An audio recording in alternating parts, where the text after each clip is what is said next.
Alright, so this is my setup today. This is the motherboard, the 1.21 version with some added decoupling capacitors, equivalent to the 1.3 version. And here we have the sensor board, the old 1.2 version with which we made 3 years ago with a heat gun. And here we have the signal board, the 1.3 version on the breadboard. Okay, first I'm going to download the software, so I'm copying the URL of the repository, making a working directory. Alright, and now I'm cloning the repository.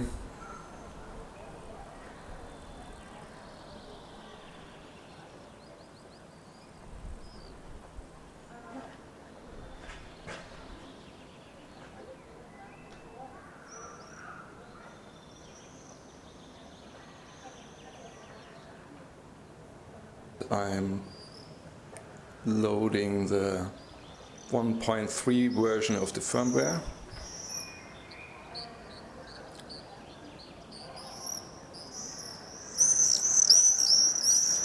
Now let's check if it's the correct board and the correct port. This firmware has a reduced transmission rate.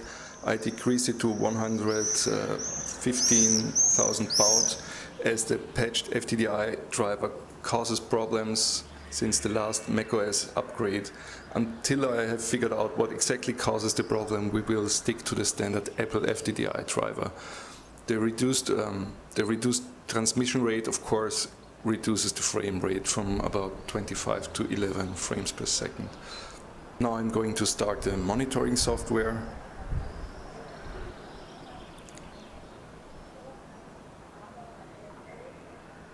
Let's put this away.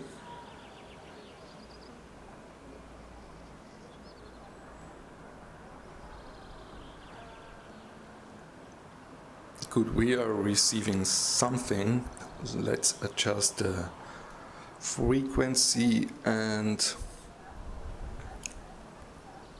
the two amplifiers on the motherboard.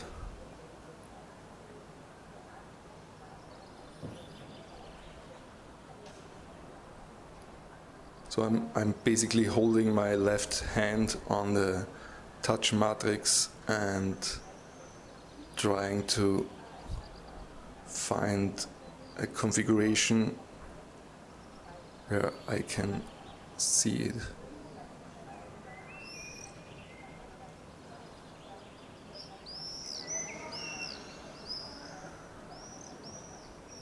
Okay.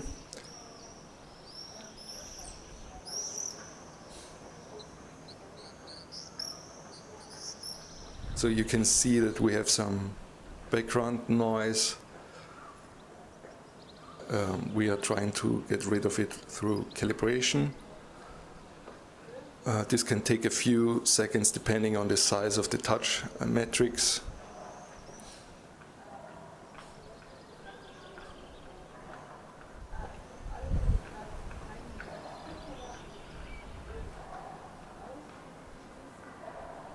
Okay, that looks promising. Blob detection works too. Now, what can we do with the blobs? We could get one of the many 2.0 frameworks and send our track data to other applications.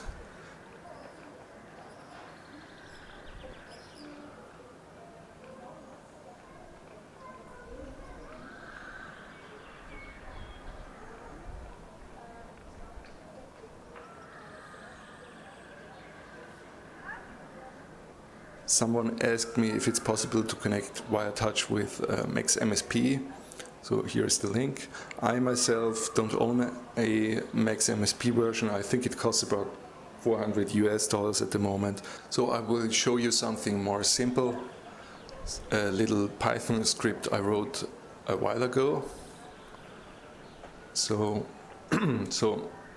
let's get the required libraries.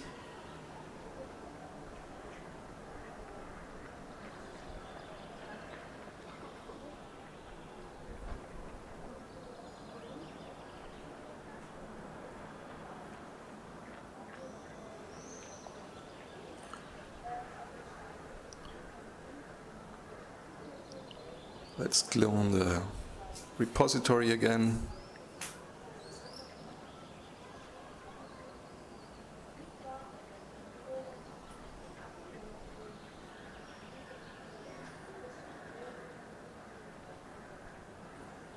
And start the script. And now I'm restarting the tracker.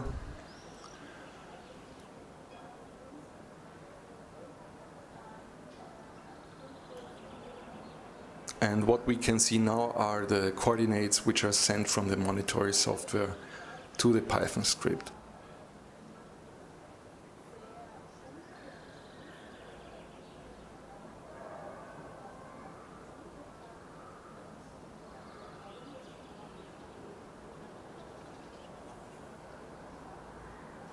Now, one question I got was if it is possible to drag something that is not touching but hovering above the touch matrix. Let's see, I'm now moving my hand above the panel, lifting it up and down, and you might notice it on the screen.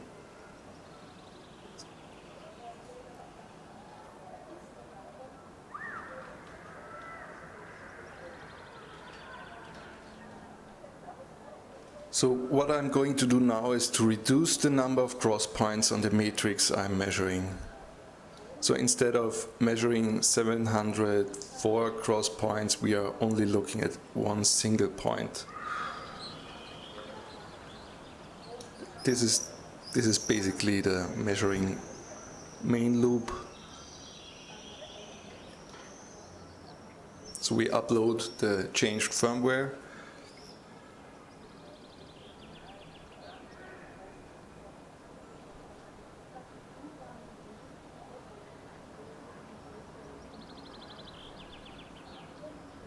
And restart the monitoring software, and now we have a proximity sensor with a range of about 4 centimeters. I don't have a proper model, but I assume that the distance between the measured points influences the measurable distance. Another factor may be the shape of the measuring points and the material used and other things. If you have any resources available to systematically test this, I would be very interested to see your results. One other thing, my laptop is currently running on battery, so it's not grounded through an external power supply. Still, if I touch the casing on my notebook with my other hand, I get a very strong effect. So using this trick, the distance and the overall sensitivity of the tracker can be enhanced considerably. One last thing regarding open source and academic research. I touched this topic briefly in the little paper Georg and me wrote, and now I found this interesting manifest. Give it a read and have a nice day.